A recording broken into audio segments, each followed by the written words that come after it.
오늘의 제목은 최정권이자 여호와라는 제목을 가지고 여러분들과 함께 말씀을 나누고자 합니다. 놀라운 하나님의 복을 누리는 삶을 삽시다. 신명기 강의 4번째 시간입니다. 우리 인간은 우리의 행동을 정당화하려고 여러 가지 논리를 가지며 살아가고 있습니다. 그러나 아무리 인간의 논리가 정형한 것 같고 전문가로서 지식과 경험이 풍부하다 할지라도 하나님이 허락하지 않으면 아무것도 원하는 결과를 얻을 수가 없습니다. 인간은 합리적인 존재가 아니라 합리화하려고 하는 존재이기 때문입니다. 오늘 본문의 이스라엘 모습이 그런 모습입니다.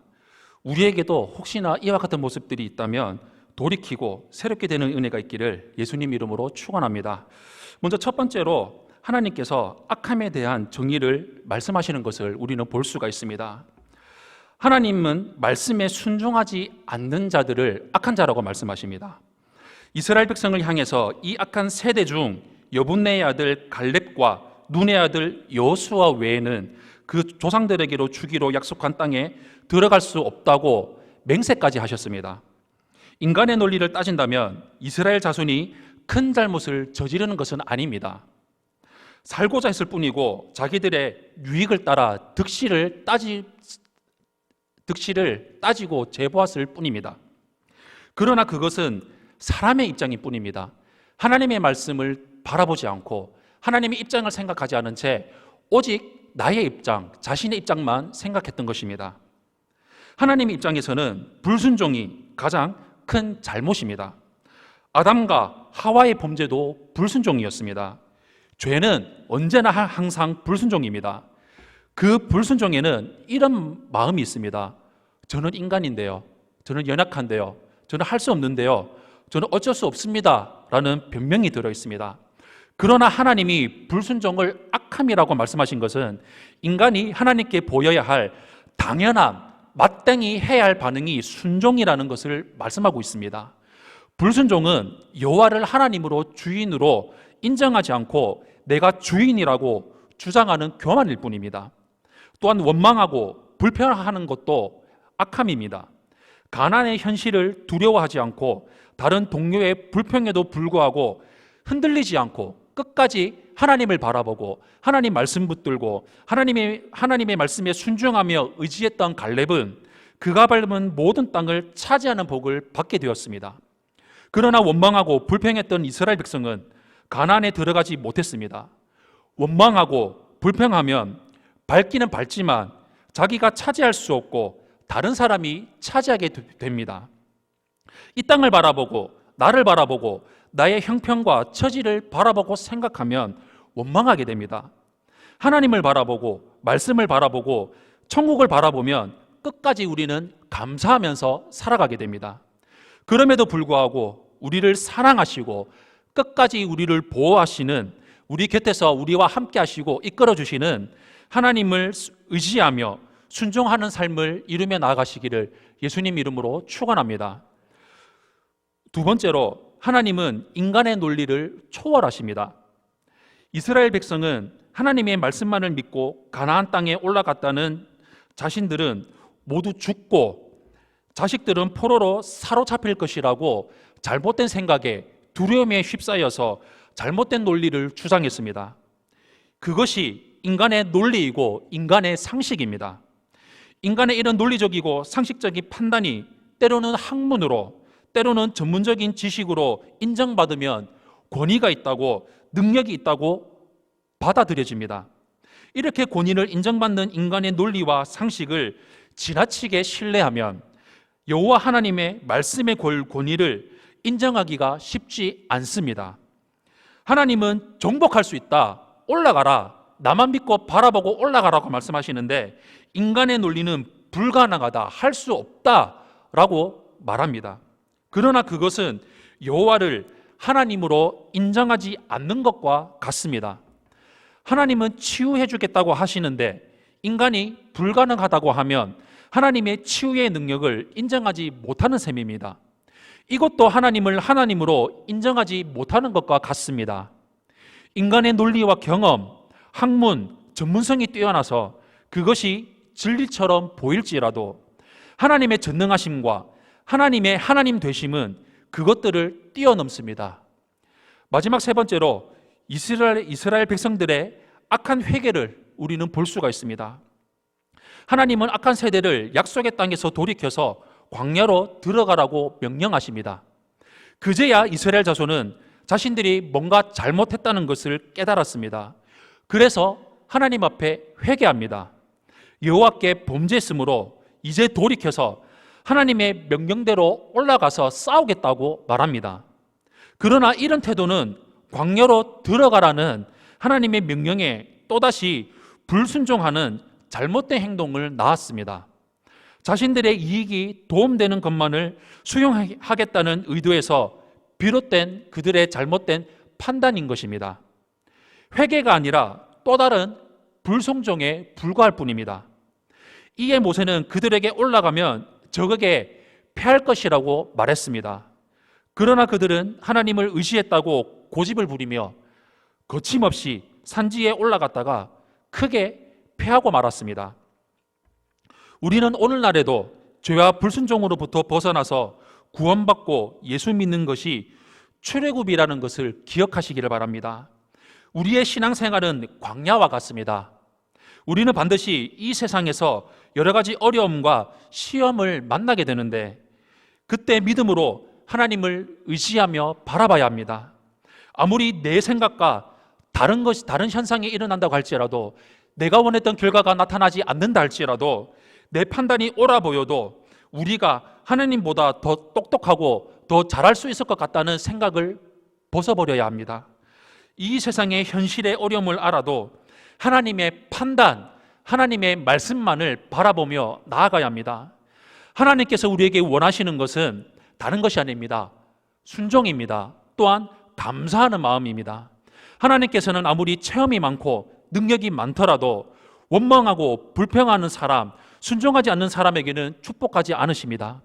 우리는 어려운 위기를 닥치면 이것이 시험이라는 것을 깨닫고 우리 입을 조심해서, 우리 마음을 조심해서, 우리의 생각을 조심해서 원망의 말이나 불평의 말이, 그리고 순종하지 않겠다는 그런 말들이 우리 입에서, 우리 생각에서 나오지 않게 해야 하고, 항상 감사하고 항상 믿으며 나아가야 합니다. 회개는 순종과 뗄래야 뗄 수 없습니다. 진정으로 회개했다면 어떤 말씀이 주어지든지 순종해야 합니다. 순종이 회개를 증명합니다. 사랑하는 성도 여러분, 하나님의 말씀에 순종한다는 것은 여호와 하나님을 하나님으로 인정하는 것입니다. 여호와 하나님을 하나님으로 인정하는 것은 우리 인간의 논리와 상식과 경험을 뛰어넘는 것입니다.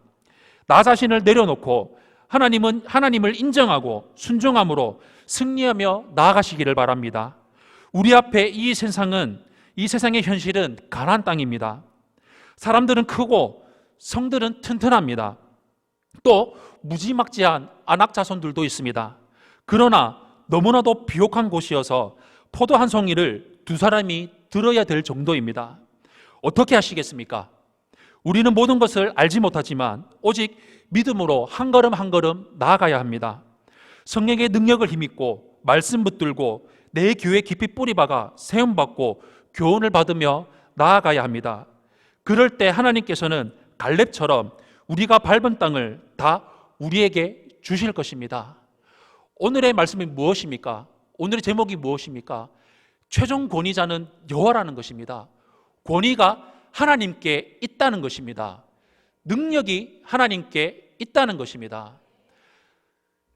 지난주 수요 축복 예배 때 제가 설교 말씀을 통해 말씀드렸던 것처럼 이스라엘 백성들은 유월절 사건들을 명백하게 바라보았고요, 홍해가 갈라지는 것을 바라보았고요, 낮에는 구름기둥과 밤에는 불기둥으로 하나님이 지켜주신 것을 그들은 너무나도 잘 알고 삶으로 경험했습니다. 눈앞에 바라보았습니다. 그들 눈앞에 현실로 나타났었습니다. 그러나 그들은 끝까지 순종하지 않았습니다. 믿지를 못했습니다. 아니, 믿지를 않았습니다.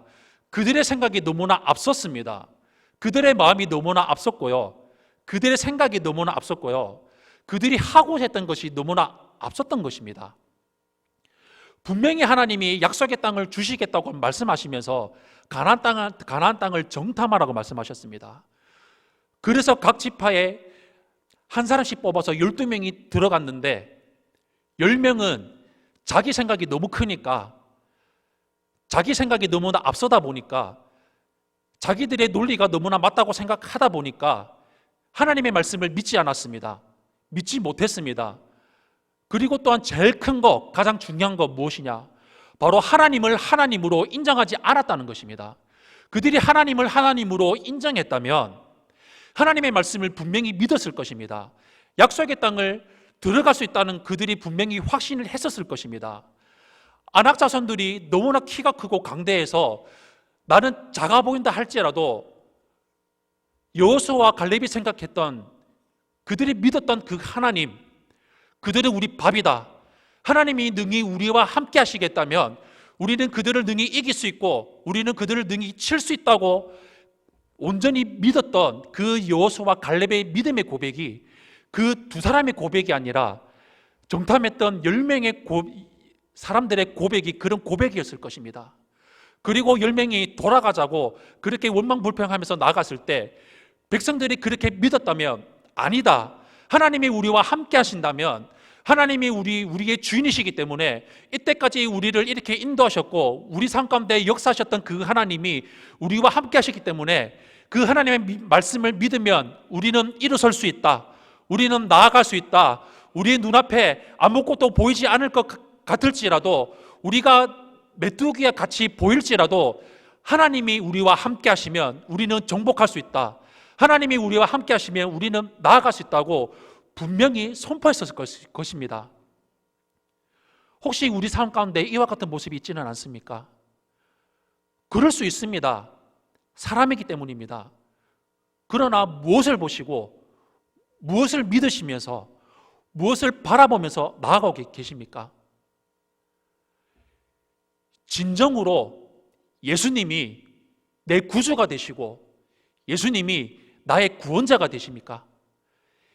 예수님이 내 주인이시라면 내 마음속에 예수님이 계십니다. 예수님이 나의 구원자가 되신다면 예수님이 계신 그곳에 나도 예수님 그와 함께 더불어 먹고 그와 나보러 함께 한다는 요한계시록의 말씀에 기록된 말씀이 아니라 그 말씀이 레마의 말씀으로 이미 내 속에, 내 마음속에서, 우리 삶 가운데서 이미 그것이 나타나면서 살아가고 있다는 것입니다. 늘 우리가 말씀 속에서 우리가 바라보며 나가는 그 말씀이 기록된 말씀이 아니라, 물론 기록된 말씀이지만 그 기록된 말씀을 뛰어넘어서 내 삶 속에 역사하시는 말씀, 능력의 말씀, 능히 그 말씀을 붙들면 나는 할 수 있습니다, 그 말씀을 붙잡으면 하나님 나는 나아갈 수 있습니다라는 그 고백으로 나아가시기를 바랍니다. 우리 삶 가운데 이스라엘 백성과 같은 모습이 있다면 이제는 돌이켜서, 이제는 돌아서서 내 등 위에서 밀어주시고 붙들어주시고 이끌어주시는 하나님, 나와 함께 하시는 하나님, 능력의 하나님, 출애굽의 역사에 있었던 그 역사의 현장이 우리 삶 가운데 현실이 되어서 나타나기를 소망합니다. 보이지 않을지라도, 답답할지라도, 갑갑할지라도 나는 너와 함께한다, 나는 너를 붙든다, 너를 이끌겠다고 말씀하시는 그 하나님의 말씀을 기억하고 바라보면서 순종하는 삶, 나아가는 삶, 내 혼자서 내가 마음대로 원하는 대로 속된 말처럼 독고다이로 살아가는 것이 아니라 내 교회에 깊이 뿌리 박아서 내 셀 교회 공동체 안에 깊이 들어가서 그 말씀대로 순종하며 말씀이 옳습니다, 나는 틀렸습니다, 말씀이 옳습니다, 말씀이 옳습니다, 말씀이 옳다는 거, 말씀이 옳고 내가 틀렸다는 거, 교회가 옳고 내가 틀렸다는 거, 담임 목사님이 옳고 내가 틀렸다는 거, 셀장님이 옳고 내가 틀렸다는 거, 이 고백이 입술의 고백이 아니라 진심으로 우리 마음속에서 우러나오는 고백이 나올 때, 그때서 우리가 한 걸음 한 걸음 예수님과 함께 걸어가면서 우리 믿음이 성장하고 우리 삶이 변화되어지고 하나님이 기뻐하시고 원하시고 선하신 뜻이 무엇인지 분별하면서 순종의 삶, 아멘의 삶을 이루며 나가는 우리 성도님들의 삶이 되시기를 예수님 이름으로 축원합니다. 아멘.